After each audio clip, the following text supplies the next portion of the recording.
मठ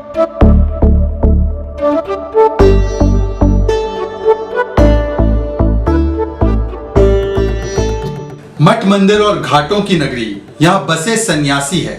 धर्म ज्ञान संस्कृति समाये, ये शिव शंकर की काशी है। यहाँ मोक्षदायिनी माँ गंगा की बहती अविरल धारा है। गंगा पुत्र मोदी जी और योगी जी ने काशी को संवारा है। ये इसलिए आज बनारस की जन भावना बन चुकी है क्योंकि पिछले 7 वर्षों में काशी का कायाकल्प किया गया है और आज काशी की एक कहानी उन्हीं की जुबानी बताना बहुत जरूरी है। जिस काशी की पहचान 2014 से पहले तंग गलियों से, गंदगी भरे घाटों से और लटकते हुए तारों के जंजालों से हुआ करती थी, आज वही काशी विकास, व्यवस्था, विरासत की भव्यता और सांस्कृतिक दिव्यता का प्रतिरूप बन चुकी है। पर कैसे? समझिए इन प्रयासों को।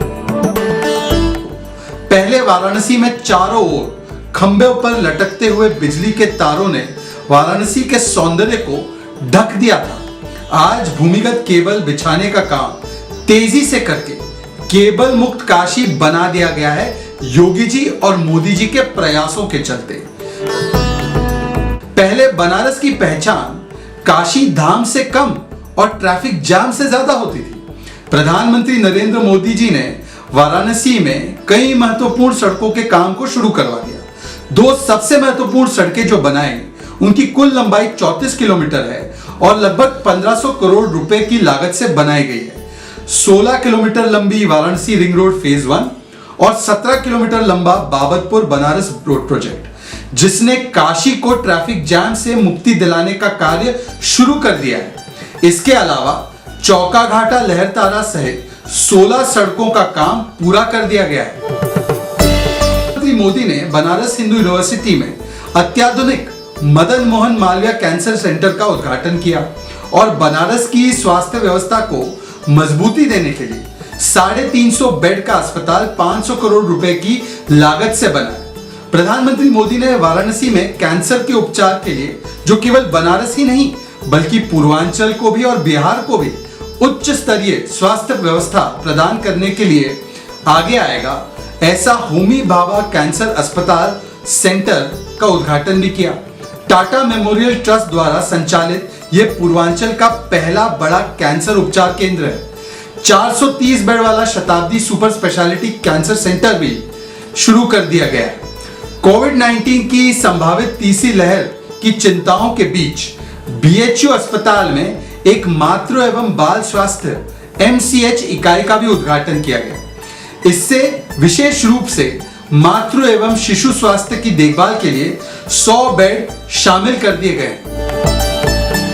क्लीन और ग्रीन काशी बनाने के लिए भी प्रधानमंत्री मोदी और CM योगी ने बड़ी चिंता की। CGD नेटवर्क राष्ट्र को समर्पित कर दिया गया, जो शहर के घरों तक, परिवहन क्षेत्र और उद्योगों तक प्राकृतिक गैस की आपूर्ति करेगा, जिससे बनारस शहर के लगभग 40 लाख आबादी को इससे लाभ मिलेगा। प्रधानमंत्री नरेंद्र मोदी ने अपने संसदीय क्षेत्र वाराणसी को प्राचीन पहचान वापस दिलाने के लिए और उसे एक बार फिर से सांस्कृतिक राजधानी बनाने के लिए जापानी अंतर्राष्ट्रीय सहयोग एजेंसी की सहायता के साथ रुद्राक्ष कन्वेंशन सेंटर का उद्घाटन किया। इसका निर्माण अगर आप देखेंगे तो शिवलिंग की आकृति में किया गया है और इसमें राष्ट्रीय और अंतर्राष्ट्रीय स्तर के धार्मिक और आध्यात्मिक सम्मेलन आयोजित किए जाएंगे, जो भारत के लिए एक पहली बार इतना अत्याधुनिक कन्वेंशन सेंटर बनाया गया है। प्रधानमंत्री नरेंद्र मोदी द्वारा शिक्षा के क्षेत्र में भी बड़े कदम उठाए गए। उन्होंने उच्च स्तरीय शिक्षा के क्षेत्र में केंद्रीय शिक्षा मंत्रालय का inter university centre for teachers education का उद्घाटन किया, जो लगभग 107 करोड़ की लागत के साथ बनाया गया। इससे न केवल शिक्षा के क्षेत्र में सुधार होगा बल्कि रोजगार के भी नए आयाम तैयार होंगे। भारत के इतिहास में पहली बार वाराणसी में नदी परिवहन की शुरुआत हुई। पिछले साल प्रधानमंत्री नरेंद्र मोदी ने वाराणसी में गंगा नदी पर भारत के पहले मल्टी मॉडल टर्मिनल का उद्घाटन किया और कोलकाता से अंतर्देशीय जलमार्गों को जोड़कर कार्गो को पहुंचाने का काम किया गया। ये एक बहुत बड़ी उपलब्धि और बहुत बड़ा कदम था। बनारस को धार्मिक और सांस्कृतिक स्थल के रूप में फिर से पुनर्स्थापित करने के लिए सबसे महत्वपूर्ण कदम काशी विश्वनाथ धाम का काम है, जिसमें 46 प्राचीन मंदिरों को संरक्षित किया गया है। 600 करोड़ रुपए की लागत से 5 लाख वर्ग फीट क्षेत्रफल में स्थापित किया गया ये धाम अब एक साथ लाखों श्रद्धालुओं को बाबा के दर्शन करने का अवसर देता है। अब श्रद्धालु सीधे मां गंगा के पवित्र जल को लेकर संकीर्ण गलियों के बजाय एक सरल और सीधे मार्ग से बाबा विश्वनाथ का जल अभिषेक कर सकते हैं। अविरल गंगा का जल निर्मल हो, मोदी जी ने इसके लिए नमामि गंगे के कार्यक्रम के तहत वाराणसी के लिए 913 करोड़ रुपए की कुल 13 परियोजनाओं को मंजूरी दी और अमृत योजनाओं के तहत 703 करोड़ रुपए की सीवरेज परियोजनाओं को भी मंजूरी दी। अब आते हैं बनारस के रेलवे स्टेशन पर। वाराणसी में बनारस रेलवे स्टेशन को विश्व स्तरीय स्टेशन में तब्दील किया गया है। नवीनतम सुविधाओं से लैस बनारस रेलवे स्टेशन किसी भी हवाई अड्डे से कम नहीं है। रेलवे स्टेशन में अब air condition waiting lounge, LED lights जैसी सुविधाएं हैं।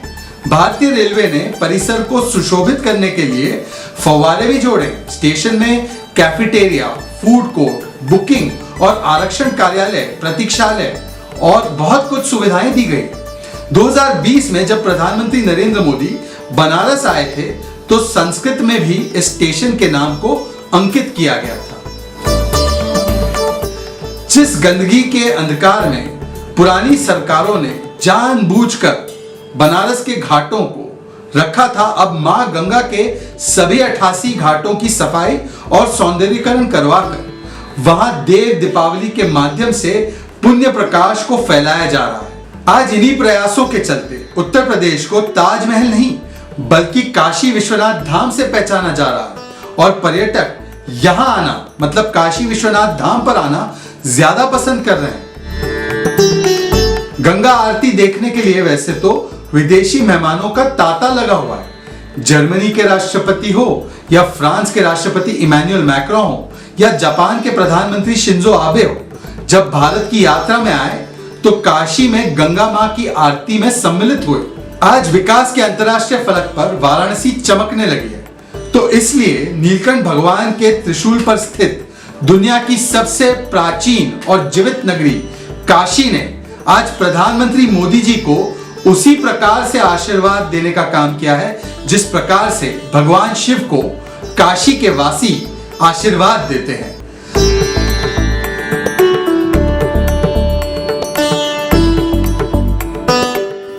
हर हर महादेव।